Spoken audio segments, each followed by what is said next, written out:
Bienvenue à tous ce soir pour cette conférence. Donc je vais commencer par me présenter un peu, vous dire un peu pour que vous compreniez de quel point de vue je parle, de quel point de vue je vais éclairer le propos ce soir.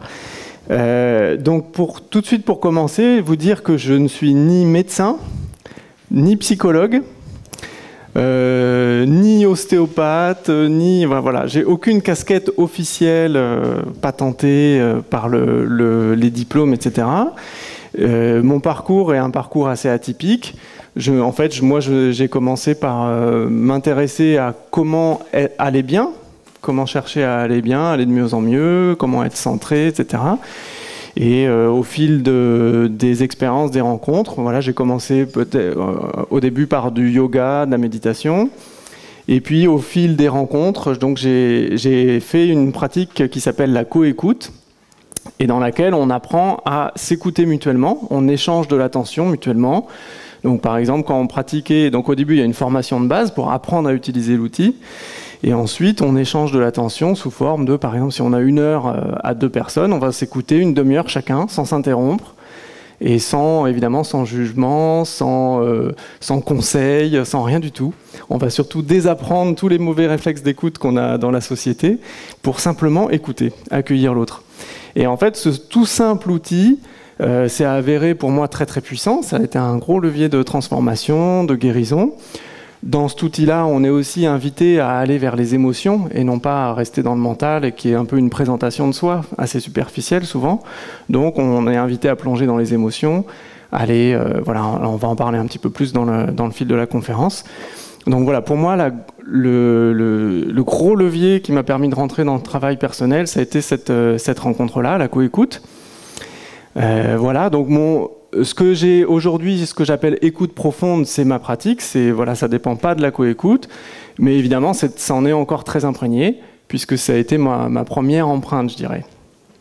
Voilà. Après, ce que je suis allé chercher, partie de la coécoute, j'ai cherché des outils corporels, parce que je me suis rendu compte que souvent, dans le travail d'écoute verbale, même en allant dans les émotions, on avait tendance à tourner en rond. Certaines personnes avaient beaucoup de mal à rentrer dans les émotions, donc finalement, on n'avançait pas du tout. D'autres rentraient dans leurs émotions, mais restaient bloqués. Donc je me suis beaucoup interrogé sur des outils corporels. J'avais fait du yoga avant, je savais qu'on pouvait passer par le corps pour aider. Et c'est finalement en séance d'ostéopathie, j'allais voir un ostéopathe pour des petits bobos physiques habituels. Et puis, à un moment donné, je me rendais compte que ce qu'il faisait avec mon corps, c'était la même chose que ce que je faisais au niveau de la coécoute. Je voyais qu'il l'accueillait, qu'effectivement, il écoutait le corps, mais cette fois-ci avec les mains. Et il permettait à mon corps de vivre son mouvement, donc d'aller dans son mouvement. Et par l'écoute simplement de ce mouvement, le corps se libère tout seul. Je m'apercevais que le corps se libérait. Je m'apercevais qu'il y avait des phases, effectivement, de petites décharges, un peu comme on avait en coécoute, des décharges émotionnelles. Dans le corps, il y a des petites décharges, des manifestations. Donc je me suis dit, ah là, quand même, ça m'intéresse. J'aimerais vraiment maîtriser cet outil-là. Et je suis très bien tombé, puisque donc mon ostéopathe de l'époque, je lui ai dit ça, avec mon innocence de la vingtaine d'années, ben moi je veux apprendre ça, et pas du tout avoir de ses connaissances. Il m'a dit, pas de problème, si tu veux, on organise un stage sur mesure, tu fais venir quelques personnes. Et donc on a fait 2 jours de stage, initiation à l'écoute du mouvement. En fait, en ostéopathie, on appelle ça le MRP, le mouvement respiratoire primaire. C'est la découverte des fondateurs de l'ostéopathie. Donc qui se sont aperçus qu'il y avait un mouvement interne dans le corps, partout, et que ce mouvement, on pouvait apprendre à l'écouter, un peu comme une fréquence radio. Hein. Vous allez, avec votre fréquence radio, vous allez choper France Inter. Avec votre intention, vous allez choper le mouvement respiratoire primaire. Et une fois que vous l'avez, vous pouvez l'entendre partout, sur n'importe quel corps, sur n'importe quel endroit du corps.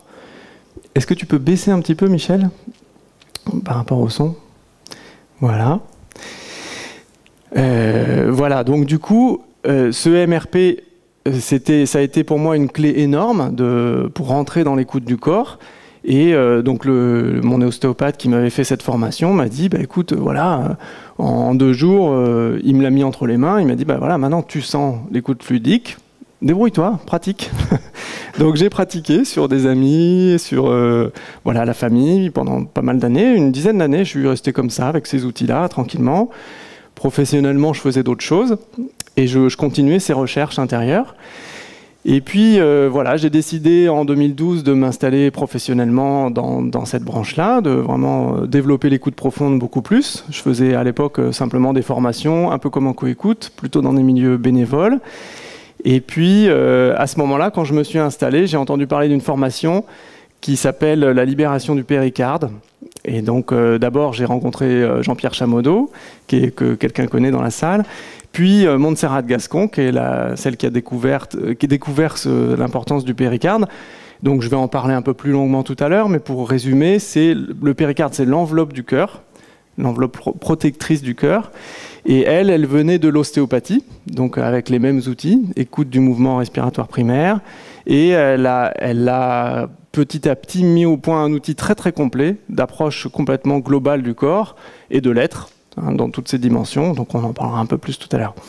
Voilà, et donc là, je m'y suis vraiment retrouvé, c'est tout à fait ce que je cherchais, c'était comme si elle venait me montrer le cap ultime que je recherchais, donc ça m'a donné un outil clé en main qui m'a fait énormément avancer. Donc voilà, j'ai absorbé énormément cet outil-là, j'ai beaucoup pratiqué avec ça, et puis voilà, dernièrement, plus récemment, je me forme maintenant dans des pratiques qui viennent de la médecine chinoise, enfin, plus précisément du taoïsme.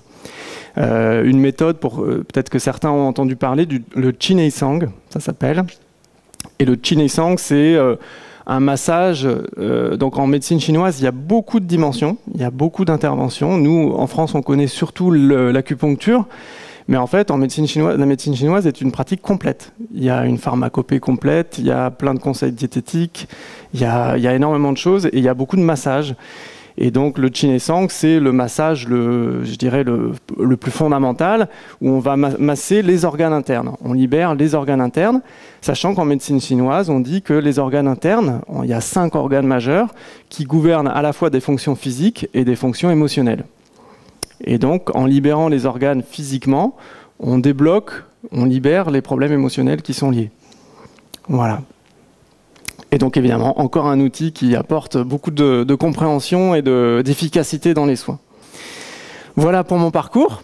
Donc, je vais redéployer ça finalement au fil de la conférence, puisque c'est un peu, voilà, mon approche de l'écoute et de l'être découle un peu de ce chemin.